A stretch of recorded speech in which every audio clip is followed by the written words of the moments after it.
mais de 50% da população brasileira tem deficiência de B12. Tá? Então, quais são as causas dessa deficiência? Por que isso acontece?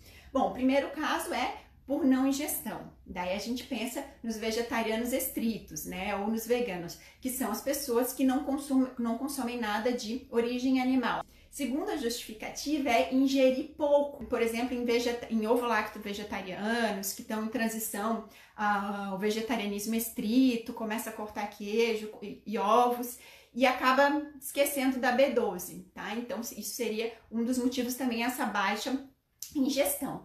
Uma outra questão que acontece muito é problemas em relação à absorção, tá? Como, por exemplo, gastrite ou questões relacionadas ao intestino, como disbiose, tá? O que é a disbiose? É quando tem a prevalência de bactérias patogênicas em relação a bactérias saudáveis no nosso intestino. Então, quando tem essa disbiose intestinal, que é ocasionada por uma série de fatores, mas muito relacionada a uma alimentação inadequada, quando tem essa disbiose, a B12 também a absorção da B12 também é prejudicada. Um ponto que é super comum, que é quando a pessoa faz uso de remédios para diminuir a acidez estomacal. Por que acontece, é muito comum a deficiência acontecer nessas pessoas?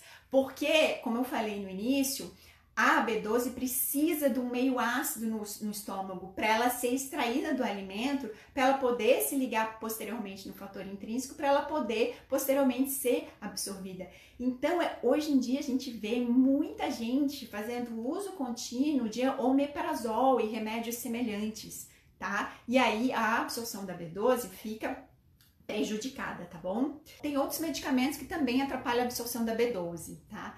Anticoncepcional, metformina, que é um medicamento utilizado por diabéticos, também tem corticoides, uso crônico, tá? Idosos também é um grupo que é muito comum ter deficiência, por quê? Também por causa da diminuição da acidez que acontece, acidez estomacal, né? Acontece uma diminuição da produção de ácido clorídrico com a idade. Alcoolismo também está relacionado à deficiência e situações em que há aumento da demanda. Quais são? Naquelas que eu falei, lactante, né?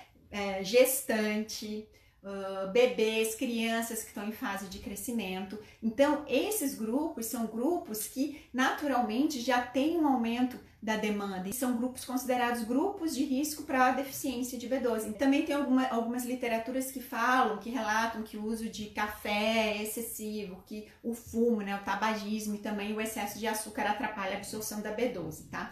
Ou seja, a gente consegue ver que existem vários fatores que contribuem para a B12 ter uma absorção prejudicada, né? Então não é uma questão de vegetariano.